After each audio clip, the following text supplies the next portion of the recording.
EnterTalk Radio, your in to all things music.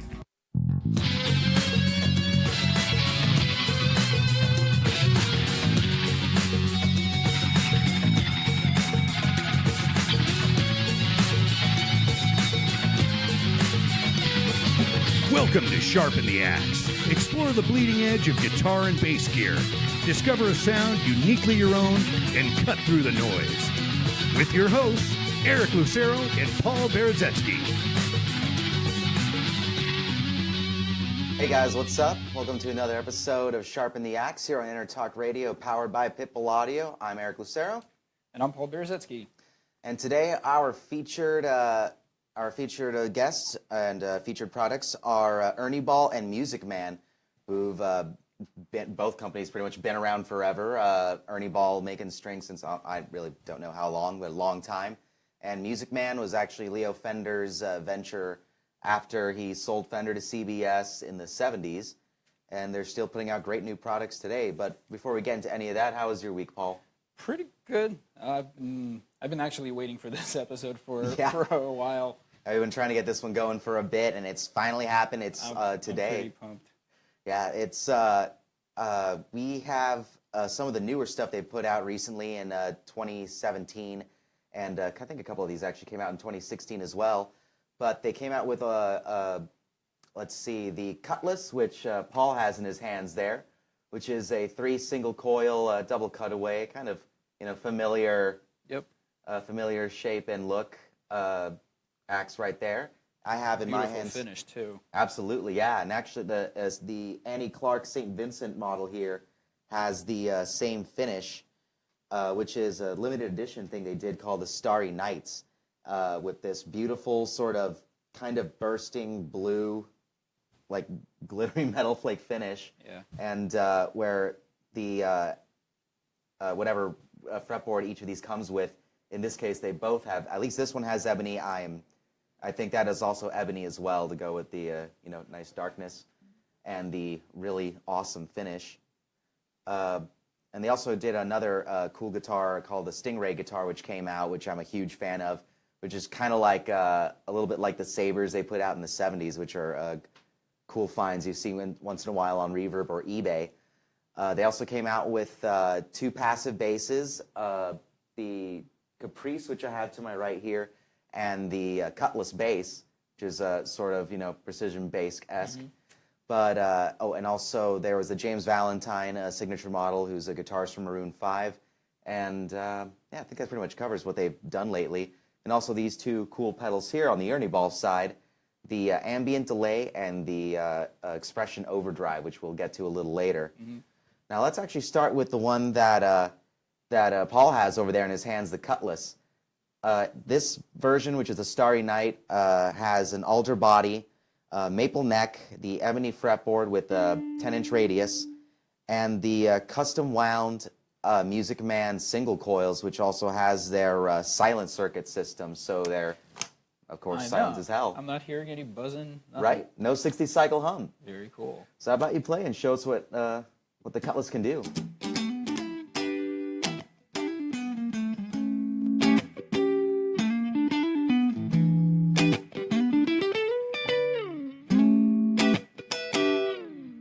Nice. So it still has that single coil snap. Mm-hmm.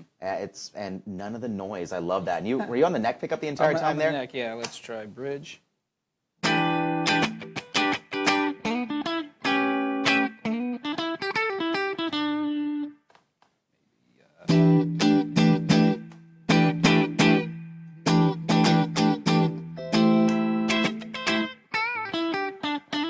Nice. As I was very well behaved. Right, yeah. He rolled through the 5 positions there on the 5-position switch. And it is, I guess, we'll ask our interview guest in the second half hour, but I guess it technically is an active circuit, because if you look on the back, there is the 9-volt. Oh, that's right. Yeah, huh. Which is, I'm sure, what is the silent circuit's about. It's powered by the 9-volt to keep it, to keep that quiet without the 60-cycle hum. Do you know how that works? Do they really no idea. It out? I'd assume it's something like that. But we'll hopefully get educated in the second half of the show with our guest, AJ. But you're mostly a single coil player, right? Yeah, yeah. So how are these custom wound Music Man ones hitting you? I really like them. Yeah. Nice, chunky, bright, a lot of clarity, a lot of definition. Yeah. Without the hum. Like Yeah. I said. Yeah. Let's actually turn on the Overdrive early and see how that sounds with some drive to it.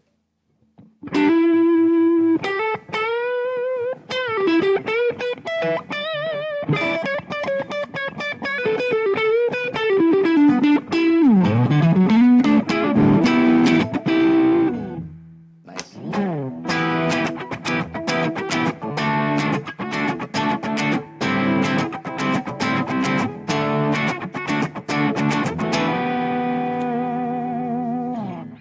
Nice. So for you have we've seen it on the show, that Warmouth part strat. So when you jump from your configuration on that to this, how's it feeling for you? I gotta say, I think I like this a little better, actually. Yeah. Right. I dig my Strat too. My Strat, the pickups are like really bright and cutting. You have to kind of be careful with them. It's really good for like ultra clean, but sometimes you need to kind of roll off some of the high end. But this is kind of has a classic Strat sound to me, but Yeah. Does have some of that quack for sure to it. Yeah, but very pristine, and the tremolo is a 2-point pivot, which the better Better way of doing it. systems. Yeah, those old Strats where they have six screws in there. That's a lot of points of friction. Yeah, the Music Man has always been known for just good design and solid builds. I mean, what more is there I'm to ready say, to really? run out It's to my awesome. car right Yeah. now and just drive away with this thing. Yeah. So what am I going to tell my bosses at Pitbull? Well, what happened to it? Paul just left Lost- and it's gone forever Lost now. in transit. Yeah.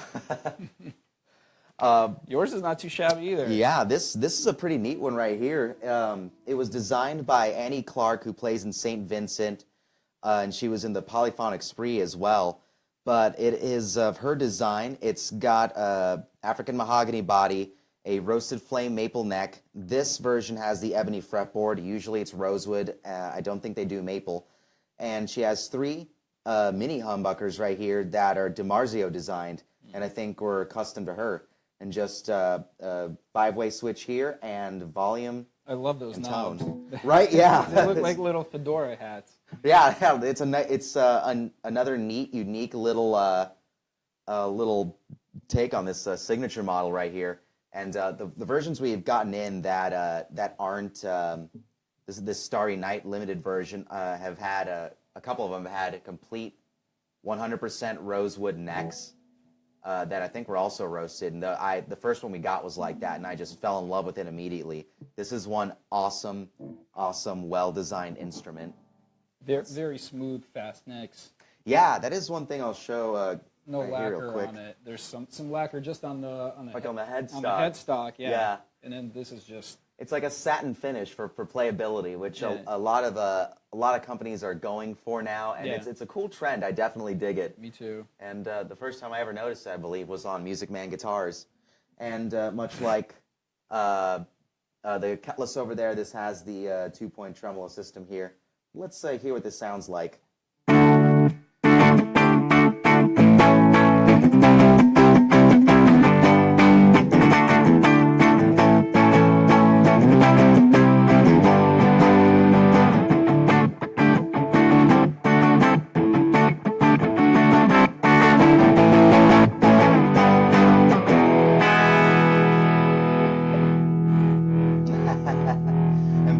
He was All right, I got to take a minute now to talk about this pedal Yes, right here yes. because It's honestly what he was the most excited for when we were trying to plan out this Ernie Ball day was the Expression Overdrive. So let's hear what you got to say on it. I have like 3 overdrives on my. Well, I have 2 overdrives in my amp distortion, and I kind of run through various combinations, and I'm never satisfied, and it's been driving me crazy for months. Why doesn't anyone just make an overdrive that's like an expression pedal or a wah, where you just Right. like is it really complicated? And I was looking around online and I trying to find someone who makes it. I can't find anyone. I think I heard like 2 years ago at NAMM that someone told me they saw one at a booth, something, but that's I haven't heard. And I was getting to the point where like, I can build this. This can't be that hard. I'm going to make one myself. And when we just started doing Sharpen the AXE, when I just met Eric, he was we're shooting some ideas around of what we want to cover. And I asked him, does anyone make that? And he's like, actually, Ernie Ball's coming out with it in like a couple of months. Yep. And his eyes widened in the same way that my eyes widened when we found that glitch setting in the Eventide one day. I get really retentive about how much overdrive is coming through at live shows. I'm super obsessive about it, and and I just stomping on a box. I don't know. It's just not. I'm not just trying to go through clean lead. I kind of try to do little expressive things and dig in. And I just need a little tweak here and there sometimes, and this is a perfect idea. And it is one of the two new ones from Ernie Ball, the other being the ambient delay next to it. But it's just got controls on the back for a drive, tone, and boost. It gives you 6 decibels of boost above when you have the toe down, or up to that, I should say. And the footprint on both of them is smaller than, say, the VP volume, so these aren't going to hog your pedal board space as much as you'd think. And I mean, it does the trick. Yeah. It's kind of cool. Not too many maybe think about it of being able to hold down a chord and let the drive come in a linear way instead of hitting a stomp. Yeah. So let's give that a shot, actually.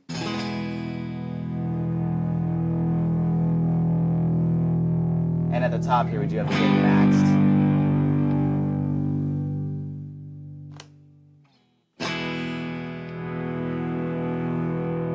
And I actually like the whoop, whoop, whoop, whoop.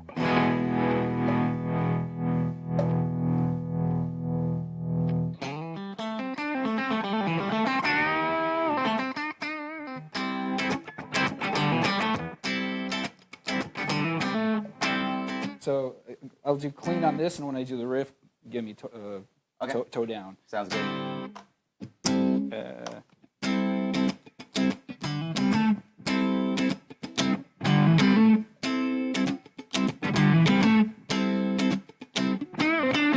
There you go. Yeah, nice. That's what I wanted this whole time. That's all he ever asked for, and it's all I ever finally asked for. here.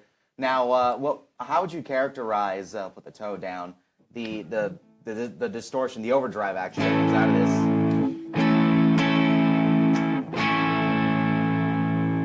this? It's not as heavy as I thought it would get, but it's not a distortion. It's an overdrive, and I guess, but it's nice and bluesy. Yeah. Especially on the bridge. It does remind me of a tube screamer or a like a blues driver from Boss, but.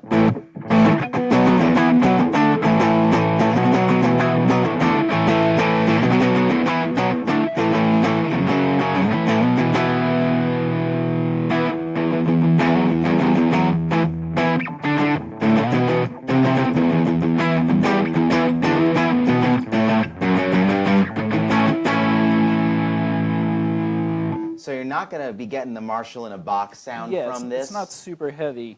It's almost meant to, push your amp, or it could push your amp a little more. Yeah. Like if you have a one-channel amp like I do, and you have a certain sweet spot that you can roll down just a little and get clean. Yeah. Or at full, you're just breaking up. This could be a neat way to like a crossover, to go right into just enough more gain. It'd be cool in a tube amp, for sure. Who else can you see that would definitely need that? Like who that would appeal to, I guess. Maybe an organ player.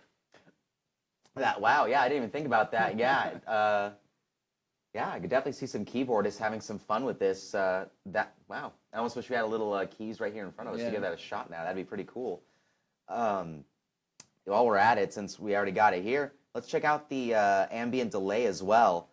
This has controls for reverb. It's digital delay with plate reverb. You can control the amount of reverb, the amount of feedback, and the delay time. And what the treadle here does is actually the effects blend, so it's dry at the heel, wet at the toe. So...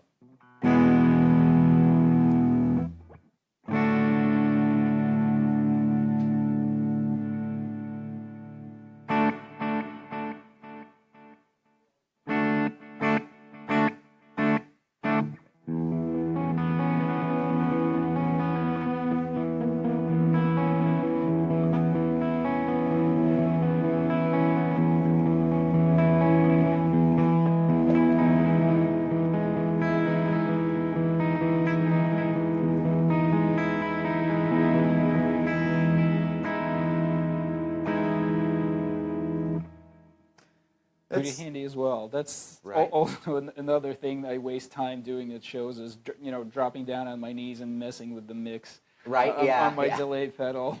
It's I'm actually curious as to why they chose the effect level, the mix, to be operated by this. Like I mean, definitely I can see for someone doing hey, how about you play some like a chord to a lead like you were doing before.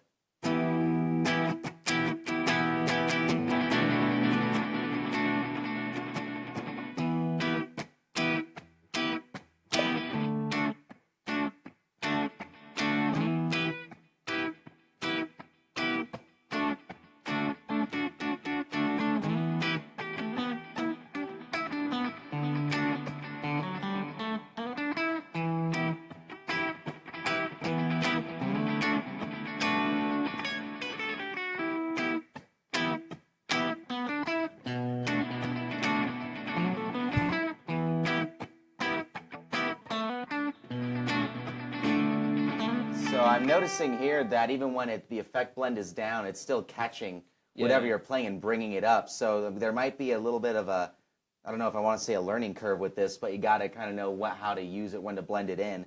Also, it's a little unusual that we're kind of trying to do what we'd be doing with our feet. Right. And on top, it's someone else blending it in. But you can't tell what I'm thinking. We're just not connected that way, man. Sorry. But this, especially for like the ambient and maybe some of like the praise and worship type guys who like that big epic sound and want to go from something dry and relatively clean to just soaked. Or cool. Another problem of this that I could see solving that I also run into is I run all my pedals in front of the amp, and usually I have my delay set to a certain mix level going into a clean amp, into the amp clean.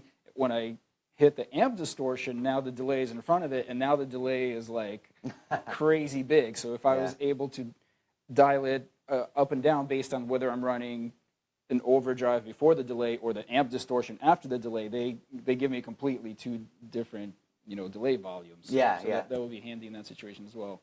So there's definitely plenty of people that the ambient delay is going to be very useful for and appeal to, and I mean it's got a common mixed sound, in terms of the reverb and delay. And as usual with stuff like this, when you kind of come up with a set goal or solution to a specific problem that you're thinking that's great, then you're going to have artists. These people are going to go take some substances and start experimenting with this thing, and might find a completely different use for it that's intended by the manufacturers in the first place. And there's a lot of crazy pedal-based, or not pedal-based, I shouldn't say that, but pedal-heavy players that are going to be curious about the format that this is in now and find some crazy, clever ways to use it, and I can't wait to see what happens with that. For sure. It's I really haven't spent enough time with both of these to really learn the tips and tricks as much as I should, but they are definitely grabbing attention, and people are digging these that pick them up so far.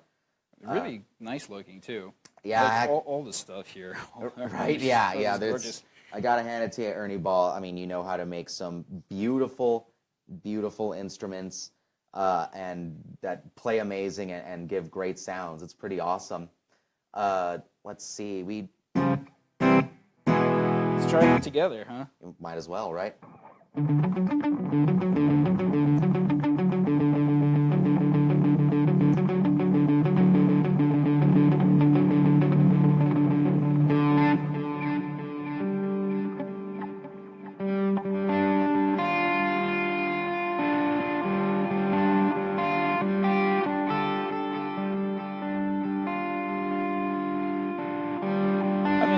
You could really do a lot with mood and dynamics with this. Right? Yeah. Just by, subtly changing the amount of clean and dirt that's in there. It's right. It's very yeah. emotive. It's it almost still like that sort of like cello swelling effect is possible with with a volume pedal. Of course, you can get plenty done, but changing timbre with make it going from clean to overdrive is just something cool that, as you were saying, many of us have wished. A couple people out there have done, but it hasn't been massively available like it is now. So that's definitely going to open up some doors. Let's see if we can try. And the question I want to ask our guests coming up in the next segment is, what took so long? Why is this? Guitars and effects have been around for decades now. Why is this? Yeah, why is it just happening now? Where were you guys already? I wish you were here yesterday. But we're just thankful that they're here now, right?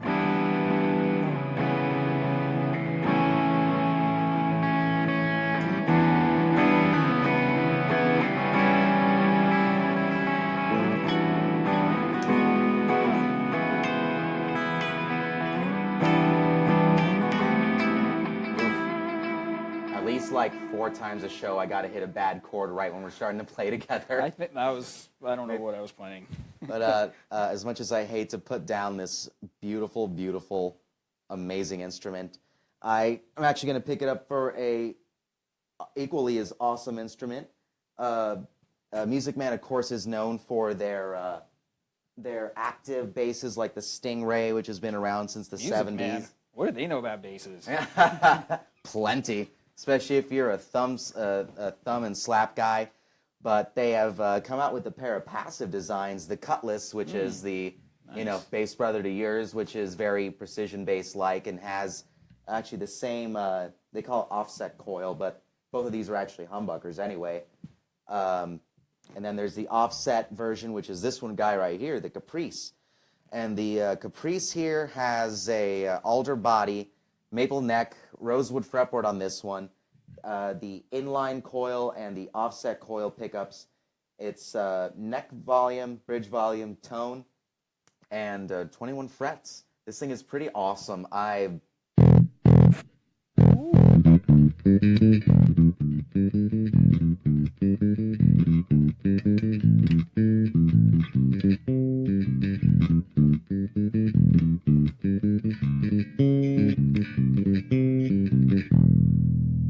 It's pretty awesome, right?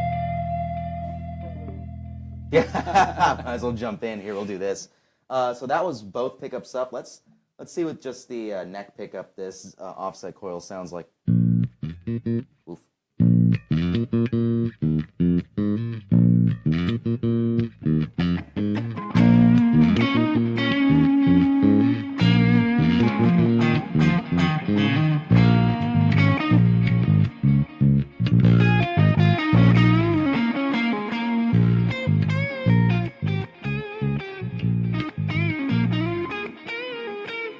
Nice. Delay for days. Delay for days. I still got to try the oscillation trick on that. And so let's see what the bridge pickup sounds like with that same riff.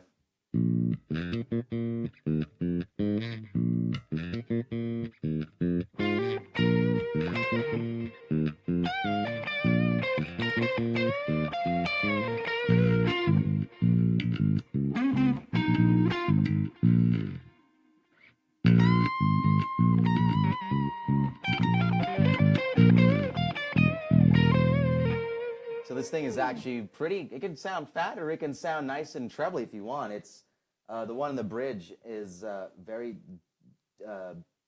jazz-based pickup-like for being this humbucker. It's pretty neat.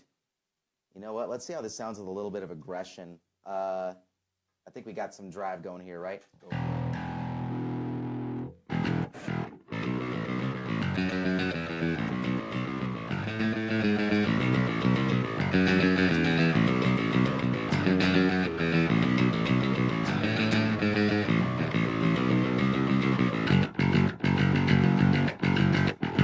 Let me turn the blend up a little more on this guy.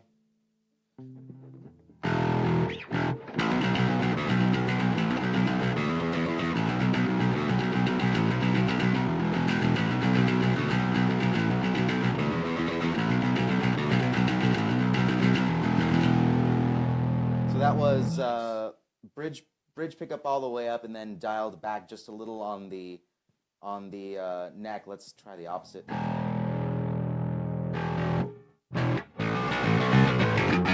Woof. Let me try that again.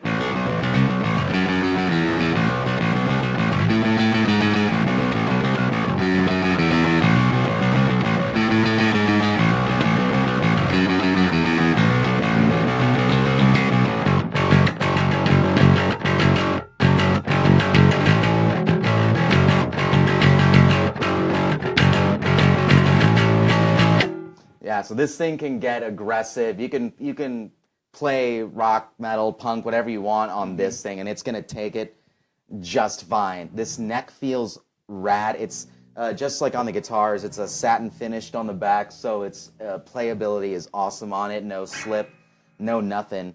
And they do make it a maple fretboard as well, but I love this burst with the rosewood. This is sexy. All three of these instruments are sexy as hell. Beautiful. But yeah, this thing plays awesome. Sounds awesome. Right? Yeah. And I mean, you can. I am a terrible pop and slap player. I'm not even gonna dare try on here. I always mess around with it, but I suck at that. But you could definitely accomplish it on here. It's still got that Fat Music Man sound with these pickups. So just because they look different, don't worry. Yeah, and I wish we had one of the Cutlass basses around. But it's super simple, just that offset pickup, one bass, one bass, one volume, one tone, and a nice, well-built, California-built alternative to a P bass. Well, even though Very P bass cool. are built in California, some are. Real quick, we're about to head in a commercial, I think. Price points for all this stuff? Yeah, actually, the Caprice in my hands is $17.69. The Starry Night Edition Cutlass there is $19.49, and the St. Vincent Starry Night Edition is $23.49. We'll be back in a couple minutes, guys. Yeah, we're going to talk to AJ and Angelo from Ernie Ball. They'll tell us more about these products and what went into designing them. For sure, absolutely. This is Sharpen the AXE on EnterTalk Radio. We're talking in a couple minutes. Later, guys.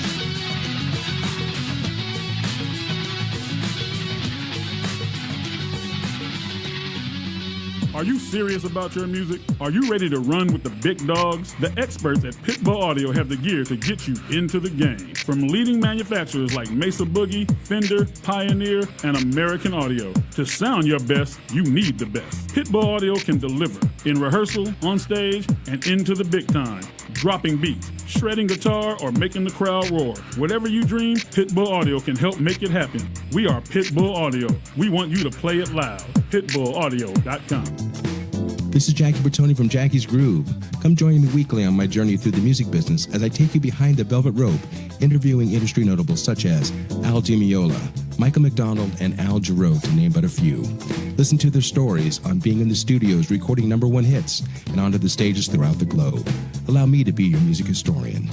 You can hear me live every Monday at 2 p.m. and every Wednesday at 12 noon Pacific Standard Time or 24/7 on jackiesgroove.com. Ready to get your groove on? Hi, I'm Tim Dolbear, the host of Sound Experience on EnterTalk Radio. Each week, I talk with top professional audio engineers, producers, musicians, and the manufacturers that make the tools that we use in the studio each and every day.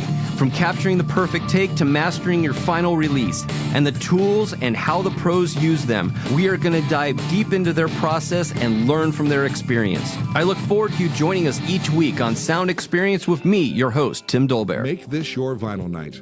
I'm John J.R. Robinson, and every week, music creation comes alive through stories, experiences, and sounds when vinyl records filled our hearts and minds. My friends and I share our tips and techniques used in creation of iconic tracks for recording artists such as Michael Jackson, Eric Clapton, Quincy Jones, and Steve Winwood, to name a few. Vinyl has emerged hot, and the soul of vinyl defines art and passion which burns deepest at night. Tune in every Wednesday at 2.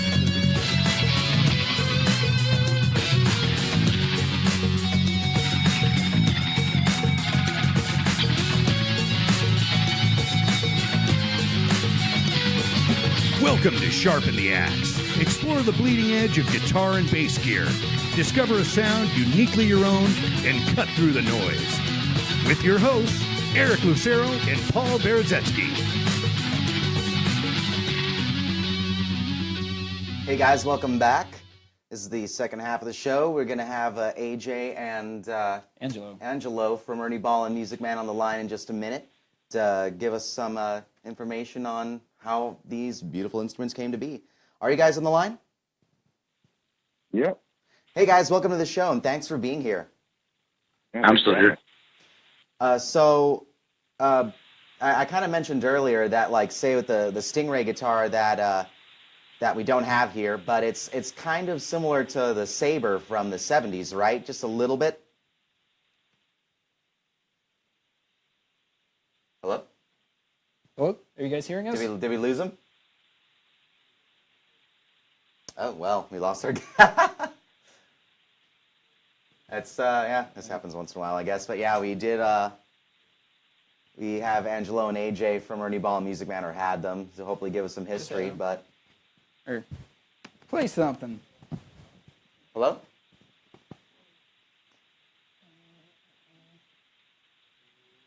Well.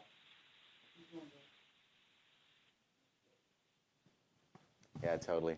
Oh. All right. All right, let's try that again. Wow. Wow.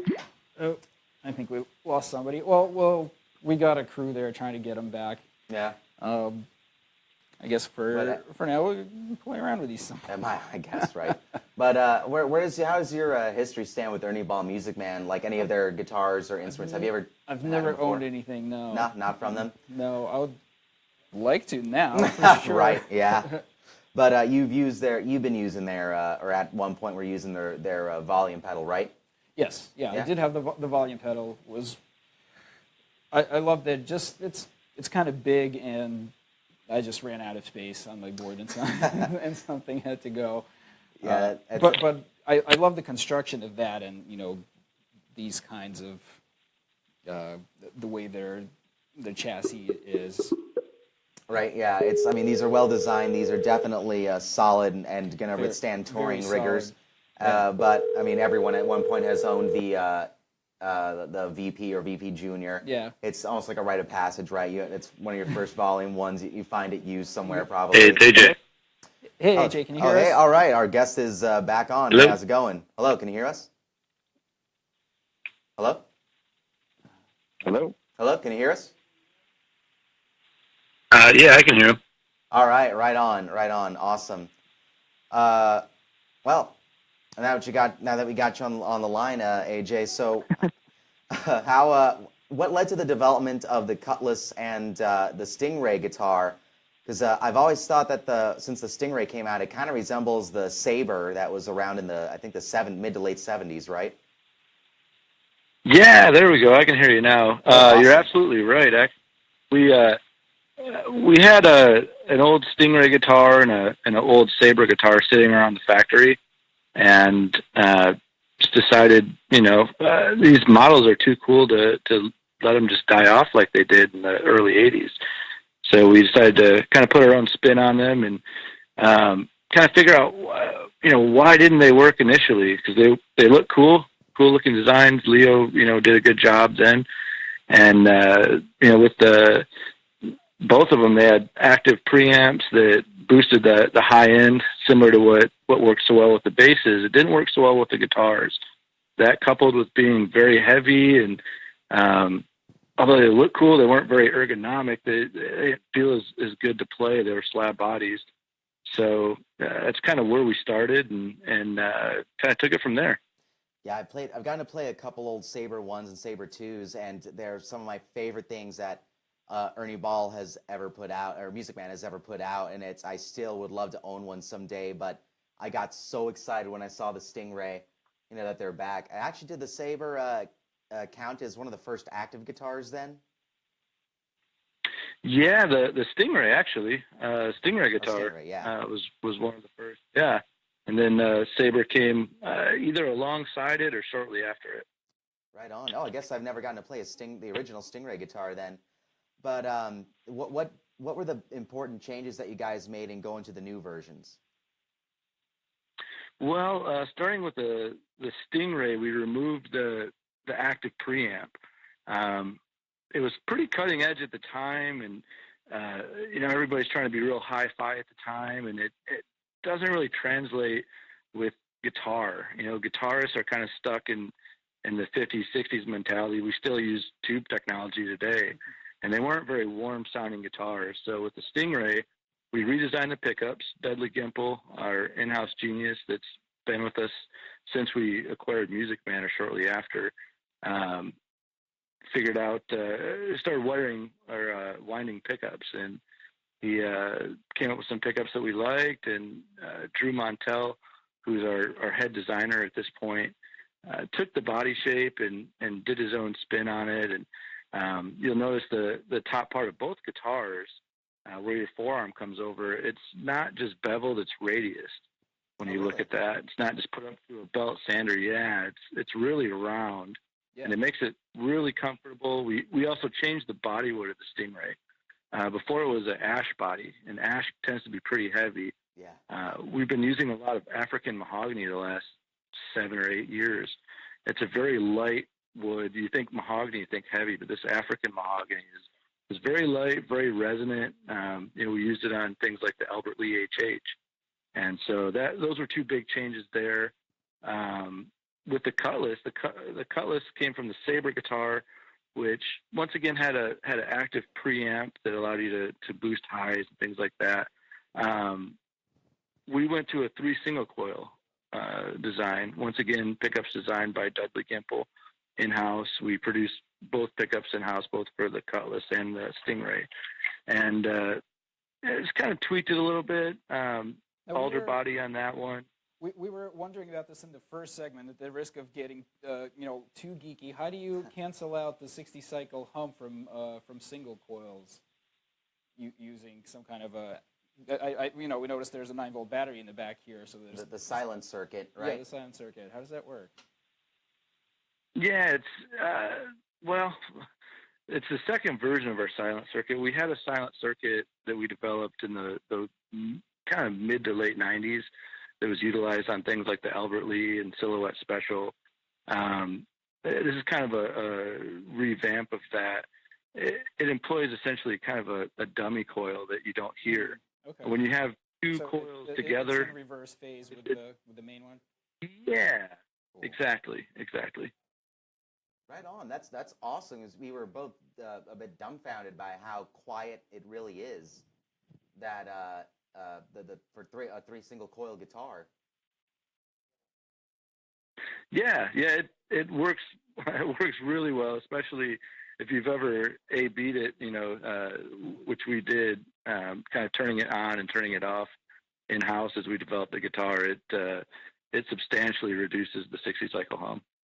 That's awesome. It's definitely a really rad design, and for someone who's looking for that old double cutaways and 3 single coil, classic look at Pitbull audio, I have been guiding them towards the Cutlass and the Sterling version of it as well, and people just love them. But even more popular is there's been a runaway craze with the St. Vincent Annie Clark signature model, and I'm a definite fan. I love this Starry Night edition one with the ebony fretboard. So how did creating a signature model with her come about? Well, we had an employee that kind of put us in touch with her, got her playing the Albert Lee HH, and she loved it, played it all kinds, and Sterling Ball started to catch wind that she was playing it, and kind of dug her style and her take on music and how unique she is, and reached out to her, and she was all about coming to the factory, and then they started drawing up mock-ups. If you're into St. Vincent, Annie Clark, she's very stylistic. Aesthetics are huge with her, so she had a lot of ideas, and kind of just went from there. It grew very organically. That's awesome, and it's funny you mentioned. I've seen that you guys initially had her playing an Albert HH, right? Yeah, she played that for a while. I've seen so many people with it, the Rosewood neck version, that HH. One of my favorite guitarists, Omar Rodriguez Lopez of At the Drive-In to Mars Volta. I saw him playing Albert H.H. Last time I got to see at the drive-in, and now I believe he's actually playing a St. Vincent model from some pictures I've seen. Yeah, he's probably got the only two left-handed versions of those guitars. He's a good friend of the family. He's a definite badass. That's awesome. I would just putting this out there. I would love to see a signature model from him. Just got to put that out. But this Starry Night version. How many different instruments did you guys do with this Starry Night rendition? Because I know that I've seen some Stingray guitars. I've seen some of the basses, of course, the Annie Clark version, and how many others are out there? Well, we did that across the line, essentially. We left out very few instruments on that, left out the Armada, the Game Changer instruments, but that was essentially across the line.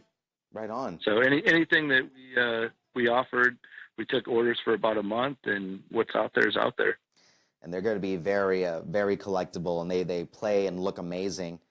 Now, for moving on to the Caprice and Cutlass basses, so what pushed for making two passive basses for you guys?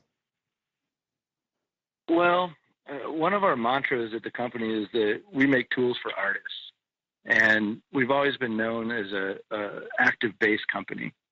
So there's a lot of guys that not only just customers, individuals off the street, but artists that we work with that love the feel of our instruments, love the quality, the attention to detail, not only from a production standpoint, but also from a design standpoint, that we're looking for something that does what a passive bass does. Passive basses are pretty popular right now. So in an effort to provide additional tools to our clientele and our fans, we wanted to provide a passive alternative. Right on. And it came out beautifully. But those, both on the Cutlass and the two pickups that are on the Caprice here, they are still humbuckers, aren't they? Well, on the Cutlass, it's essentially a humbucking single coil. Oh, okay. It's a split coil, and then there's hum canceling on the Caprice as well. Right on. Okay, so I was incorrect with what I said earlier. I guess they just have humbucking qualities, but they're single coils, but they still sound absolutely amazing, and it's a ready workhorse, just studio ready, just volumes for each pickup and tone.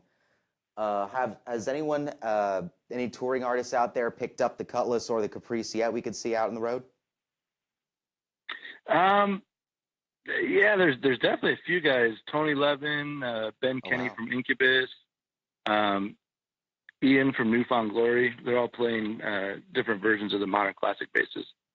Right on. Wow. Once you got Tony Levin, that's pretty solid. Although he did a signature model with you guys a few years back, right? We did a limited run that was called the Sledge Series that was kind of a tribute to him when we first came out with the classic Sabre, which is now discontinued. And so we did a run with a finish that he picked out, and he signed some cards for it, and it was a cool run. That's pretty awesome. Pretty hard to find nowadays. It went quick. Yeah, I got them on my Reverb followed searches in case any ever pop up. They're awesome. Now Paul was so excited about the Expression Overdrive, and I believe you had a question. Yeah, and I just wanted to check if we have Angelo on the line as well. Can you hear us? Yeah, can you hear me? To be honest, I'm in a bad area. Oh, okay. No worries. No worries. We can hear you now. So, thank you for being here, Angelo, by the way. We appreciate it. But, no worries. So how, well, as I've been asking AJ, how did these two come about? Because it seems like, as Paul was saying, it seems like something that should have been obvious decades ago. Yeah, absolutely. That's what everybody says. It's hilarious. Yeah, it makes sense. Well, as AJ said, we're trying to create tools, for artists. And being that Ernie Ball is a third-generation family business whose, main goal is to create those tools, strings, accessories, for the artist. we've got to stay ahead of the curve, and we got to be innovative. And our volume pedals, we've had those for decades. I think like 40 plus years. So anybody that's familiar with our volume pedals, the design is pretty straightforward. Mm-hmm. The casing, I'm sure you guys can attest, they're tanks. Yeah. They're virtually indestructible. So super durable. Brian Ball is kind of his brainchild. It's really his baby, his project. And again, with the brilliant engineers up at Music Man, Drew Montel being one of them, they're always tinkering around and playing with the circuitry and the different effects and stuff. So they want to look at ways on how to improve the design of the pedals. So they're like, well, let's tap into the expression world. Why not utilize that same pulley system, the heel to toe, that foot sweep, and let's come out with the ambient delay, the overdrive pedal. I mean, these are two effects that people use constantly. So we've been very blessed, and they've been a big hit so far. Absolutely. And were you guys aiming for any particular sort of character in terms of the overdrive on the expression overdrive?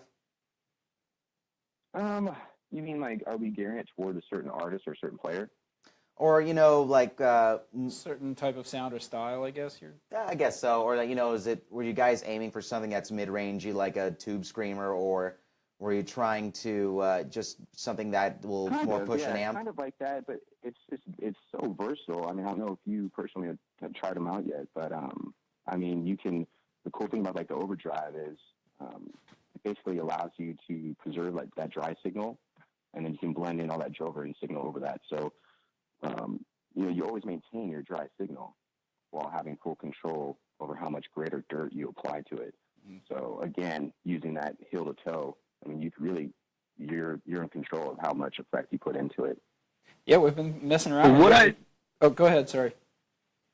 I was gonna say what I dig about that pedal is myself. I'd used a tube screamer for years. I was the kind of guy that would use it to drive the front end of a dirty amp. So I'd crank my level way up, my drive wouldn't be up so hard, and when I'd hit it to boost my leads, it's more for a sustained thing. And the overdrive pedal's got a up to 20 plus dB boost knob on it, mm-hmm. so you can fade in a boost to hit the front end of the amp really hard, and it's cool. It gives you tons of sustain. Oh wow, I misspoke earlier. Then for some reason I thought it was only a 6 decibel boost, but wow, 20 decibels is plenty. Slam a front end of an amp. Whoops. And is there any plans for like a distortion or a fuzz in the same format? I can't really. I haven't been given permission to talk about what's coming out. Or I can tell you we are coming out with a couple other expression pedals. AJ, I don't know, you might know whether or not we can talk about that. I'll just say stay tuned. There's some really cool stuff coming. Right on. We definitely look forward to it. Now, for the ambient delay, what led to the decision of the effect that works on the treadle being the effect blend rather than, say, regeneration or delay time? You mean having like that delay feedback adjustment? Like when you look on the front there, you have a delay time adjustment, reverb level adjustment. Yeah. But for what actually is you control heel to toe is like the effects blend overall, right? Yeah. Well, I mean, we wanted to be able to. I mean, I don't know if you've seen it on there, but you can go from I believe it's like 50 to 1 second of clean repeats. Yeah. That thing. So it's not only a delay but a reverb pedal. So again, using that heel to toe function, I mean, you can really just drive in, control the amount of effect that you're putting into that thing. And obviously it does have a buffer bypass at the heel position. So there's complete transparency on that. Right on. And it's convenient. You guys also include a tap tempo jack, which is pretty awesome. So you don't have to worry about where you've set it or if you've knocked it around, if it's in an inconvenient place on your pedal board. Right, yeah. So if you want to attach like an external controller or something, I mean, you can, clearly change the tempo that way. I mean, it's kind of a no-brainer, like you said. Why we didn't or somebody else didn't do this years ago, it's kind of a mystery. For sure. Now, is there any other, I mean, again, I'm sure you guys can't really tell too much, but is there, you guys released some new finishes, but is there anything else new coming on the instrument side we should know about or to look forward to? Well, we've got a batch of very limited instruments that'll start coming towards the second half of the year into the beginning of next year. So something to stay tuned there. I don't have a lot of details yet on it, but it's pretty exciting. Some really cool stuff. Nice. So maybe Summer NAMM we'll see something? I won't be then. You'll start seeing stuff probably towards the end of summer is when we'll start releasing it. It'll be a few a month for a little while there. Right on, right on. Well, awesome to hear. Now, is there anything else you'd like to tell our listeners about any of the instruments we have with us today, or anything they should try with the Ambient Delay or Expression Overdrive? Try them all. Yeah, just to reiterate what Angelo said, we make tools for artists, and if you try something, it's not for you. I'm sure there's something else that we make that'll work for what you're going for.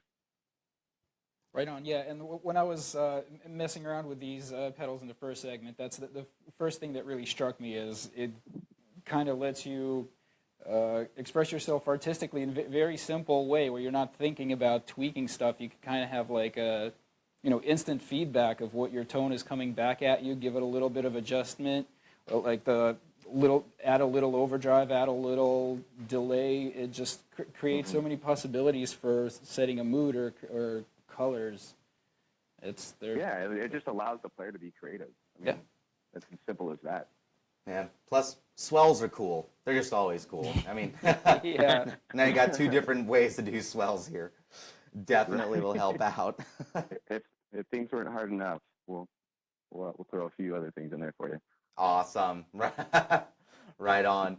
Wow. Thank you very, very much, guys, for joining us on Sharpen the AXE. AJ and Angelo, yeah, thank you, guys. We hope to have you guys on again sometime soon. Yeah, thanks a lot for having us. Absolutely. Thank you, guys. Appreciate it. Thank you. And great job on this stuff, for sure. Yeah, absolutely. Thanks. All right, you guys take care. You too. Thank you. Take care, guys.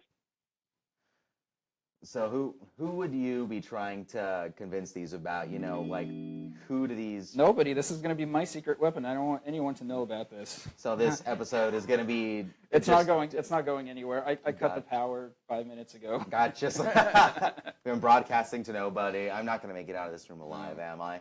No, it's just going to be like, people are like, wow, how does he get his distortion to fade in and out like that? Back in the day, these, cats back in the day, blues guys, they'd turn around, they would hide licks, they would come up with all sorts of crazy stuff too.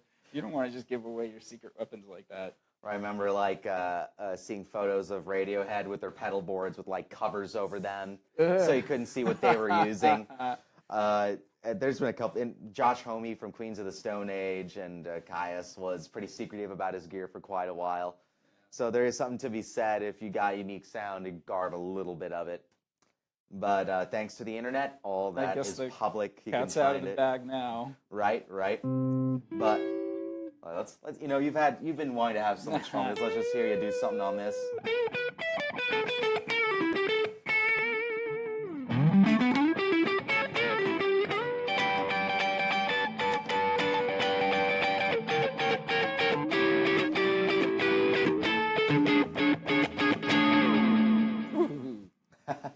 Yeah, I just want to try one thing that I had to try with every delay. What the hell? Oh, it won't oscillate.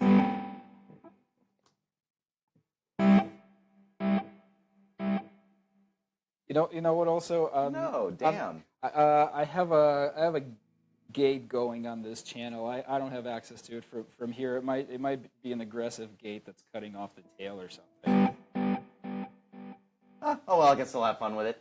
But this is again, as we've been saying all night. These instruments are so well built. These things are tanks, and especially someone looking to find a different way to introduce effects or to to blend it into their playing, this could definitely be the answer for them. And if you guys just come on into Pitbull Audio, if you're not in San Diego area, go online, of course. If you happen to be in town within range, come on in, say hi, try these out, and see if they're for you.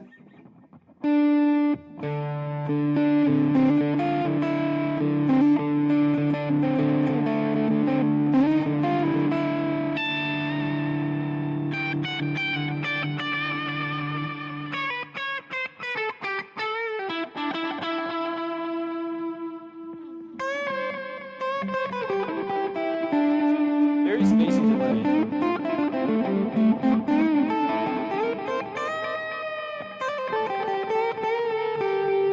Oh crap! I forgot to ask him about the mini humbuckers on this, the DiMarzio custom design ones.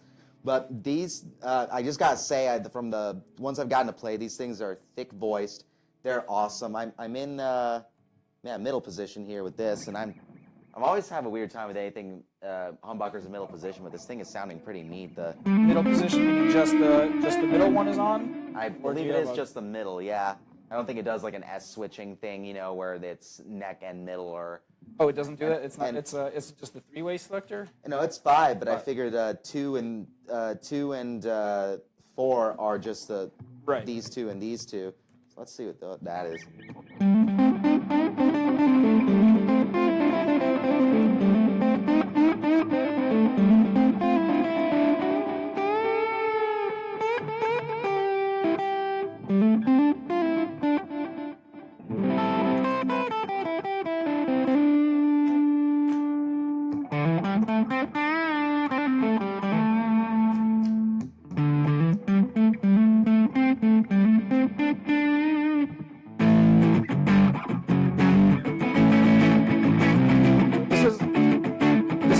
You could do like, you know, a busy kind of riffy thing that's a little dry, and then leave on something hanging, engage that. Yeah, right. But you can, do a speedy lick in between, and then just there you go. Yeah. I still can't get over how weird this is trying to manipulate this with our feet or hands instead of our feet. But thank you guys so much for joining us on this Ernie Ball Music Man featured show. Hope you got to learn a lot. You got to try out some lovely, lovely gear. I'm in love. Yeah, as am I with the Caprice and the St. Vincent here. Have a good one, guys. We'll see you next time. Thanks for tuning in. Sharpen the AXE on EnterTalkRadio.com. Powered by Pitbull Audio.